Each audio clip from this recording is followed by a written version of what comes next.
ହାଏ ସାଙ୍ଗମାନେ, ଜୟ ଜଗନ୍ନାଥ। ସାଙ୍ଗମାନେ, ଆଜି ଆମେ ଜାଣିବା କିପରି ଭାବେ ଯଦି ଆପଣଙ୍କ ଭୋଟର ଆଇ କାର୍ଡ଼ରେ ନାମ, ଜନ୍ମ ତାରିଖ, ମୋବାଇଲ ନମ୍ବର, ଫଟୋ ଯାହା ବି କିଛି ଆପଣ ଭୋଟର ଆଇ କାର୍ଡ଼ ଯଦି କରେକ୍ସନ୍ କରିବାକୁ ଚାହୁଁଛନ୍ତି, ଆପଣମାନେ କିପରି ଭାବେ କରିପାରିବେ। ଆସନ୍ତୁ ଆପଣମାନଙ୍କୁ ଆଜି ମୁଁ ଜଣେଇବି, ଯାହାଦ୍ୱାରା କି ଆପଣମାନେ ଘରେ ବସି ଆପଣଙ୍କ ନିଜ ମୋବାଇଲ କିମ୍ବା ଡେସ୍କଟପ୍ ମାଧ୍ୟମରେ ଆପଣମାନେ କରେକ୍ସନ୍ କରିପାରିବେ।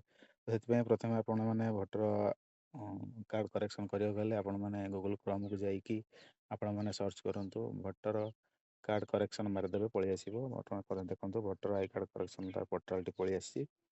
ପଳେଇ ଆସିଲା ପରେ ଦେଖନ୍ତୁ ପ୍ରଥମ ଯେଉଁ ୱେବସାଇଟ୍ଟି ଅଛି ଭୋଟର ସର୍ଭିସ୍ ପୋର୍ଟାଲ, ୟାର ଉପରେ କ୍ଲିକ୍ କରିବେ।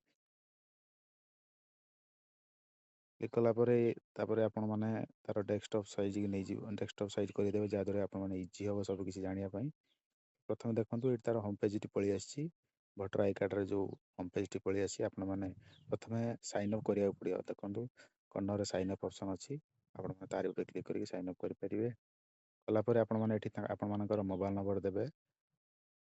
ତାପରେ ଆପଣମାନେ ଏଠି ମୋବାଇଲ୍ ନମ୍ବର ଭରିବେ। ଦେଖନ୍ତୁ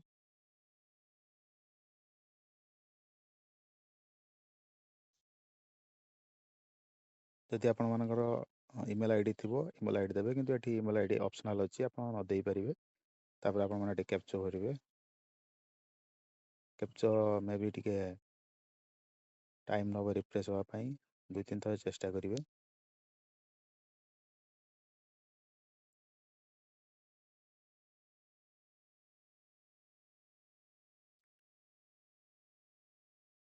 କ୍ୟାପ୍ଚା ଭରି ଆପଣମାନେ କଣ୍ଟିନ୍ୟୁ ଉପରେ କ୍ଲିକ୍ କରିବେ।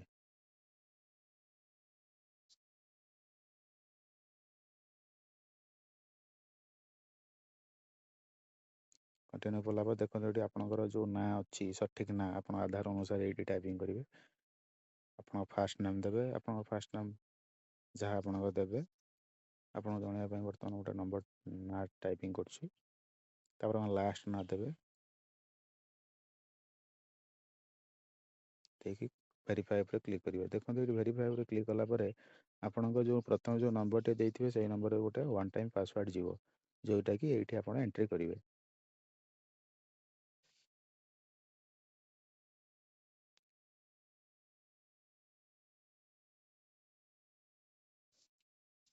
ତାପରେ ଭେରିଫାଏ ଉପରେ କ୍ଲିକ୍ କରିବେ। ଏଠି ଦେଖନ୍ତୁ ଆପଣମାନଙ୍କର ସାଇନ୍ ଅପ୍ଟି ରେଜିଷ୍ଟ୍ରେସନ୍ ହୋଇଗଲା। ଏହାପରେ ଆପଣମାନେ ଲଗ୍ଇନ୍ କରିବେ। ତ ଲଗ୍ଇନ୍ କରିବାକୁ ହେଲେ ଆପଣମାନେ ଲଗ୍ଇନ୍ ଅପସନ୍ ଉପରେ କ୍ଲିକ୍ କରିବେ। କଲା ପରେ ଆପଣ ଯେଉଁ ରେଜିଷ୍ଟ୍ରେସନ୍ ସମୟରେ ଯେଉଁ ମୋବାଇଲ୍ ନମ୍ବରଟି ଦେଇଥିବେ ସେଇ ମୋବାଇଲ୍ ନମ୍ବରଟି ମାରିବେ। ମାରିଲା ପରେ ଆପଣମାନେ ଏଇଠି ଆପଣଙ୍କର କ୍ୟାପ୍ଚାଟି ଭରିବେ। ସଠିକ୍ ଭାବରେ ଆପଣ କ୍ୟାପ୍ଚାଟି ଭରିବେ।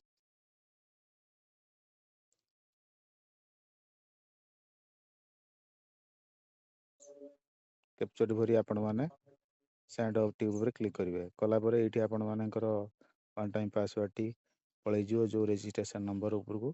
ଆପଣମାନେ ସେଥିରେ ଓଟିପିଟି ଆଣିକି ଆପଣମାନେ ଏଣ୍ଟ୍ରି କରିକି ଲଗ୍ଇନ୍ କରିବେ। ଏଠି ଆପଣମାନେ ଲଗ୍ଇନ୍ କରିସାରିଲା ପରେ ଦେଖନ୍ତୁ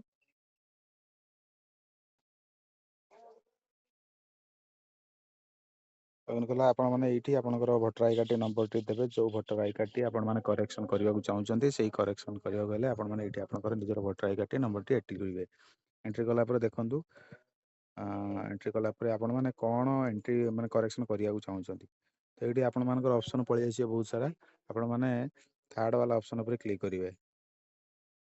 ଦେଖନ୍ତୁ ମାରି ସାରିଲା ପରେ କିଛି ସମୟ ପରେ ଆପଣ ସବମିଟ୍ ଉପରେ କ୍ଲିକ୍ କରିବେ। ସବମିଟ୍ କ୍ଲିକ୍ କଲା ପରେ ଆପଣ ଅପସନ୍ଟି ପଳେଇ ଆସିବ। ଏଇଠି ଆପଣ ଓକେ ମାରିବେ। ଏଠି ଦେଖନ୍ତୁ 2 ନମ୍ବର ଯେଉଁ ଅଛି ଅପସନ୍ଟି କରେକ୍ସନ୍ ଅଫ୍ ଏଣ୍ଟାୟାର, ସେଇ ତାରି ଉପରେ କ୍ଲିକ୍ କରିବେ। କଲା ପରେ ଦେଖନ୍ତୁ ଆପଣମାନଙ୍କର ଭୋଟର ଆଇ କାର୍ଡ଼ ଯେତିକି ସବୁ ଡାଟା ଥିବ ପଳେଇ ଆସିବ। ଏଇଠି ଆପଣମାନେ ଯେକୌଣସି ଯାହା କିଛି କରେକ୍ସନ୍ କରିବାକୁ ଚାହୁଁଛନ୍ତି ସେଠି କରିପାରିବେ। ନାଁ, ଜନ୍ମ ତାରିଖ, ବାପା ନାଁ, ଡେଟ୍ ଅଫ୍ ବାର୍ଥ ଯାହା ଥିବ, ମୋବାଇଲ୍ ନମ୍ବର ଆପଣମାନେ କରେକ୍ସନ୍ କରିପାରିବେ। ତାପରେ ଆପଣମାନେ ଇ ସାଇନ୍ କରିବେ। ତ ଇ ସାଇନ୍ କରିଗଲେ ଆପଣମାନଙ୍କ ଶେଷ ପେଜ୍କୁ ନେଇଯାଉଛି, ଆପଣମାନେ ଜାଣିବାକୁ ଇଜି ହେବ। ତ ଦେଇସାରିଲା ପରେ ସବମିଟ୍ ଉପରେ କ୍ଲିକ୍ କରିବେ। କଲା ପରେ ଆପଣମାନେ ଗୋଟେ ଇ ସାଇନ୍ ଅପସନ୍ ଆସିବ। ଦେଖନ୍ତୁ ଇ ସାଇନ୍ ଅପସନ୍ଟି ପଳେଇ ଆସିଲା। ଆପଣମାନେ ଆପଣ ଆଧାର ନମ୍ବର ମାରିକି ଓଟିପି ଭେରିଫିକେସନ୍ କରିକି ଇ ସାଇନ୍ କରିପାରିବେ। କଲା ପରେ ଆପଣମାନେ କିଛି ଦିନ ଅପେକ୍ଷା କରିବେ। ଆପଣମାନଙ୍କର ଯାହା କରେକ୍ସନ୍ କରିଥିବେ ସେ କରେକ୍ସନ୍ ହେଇଯିବ।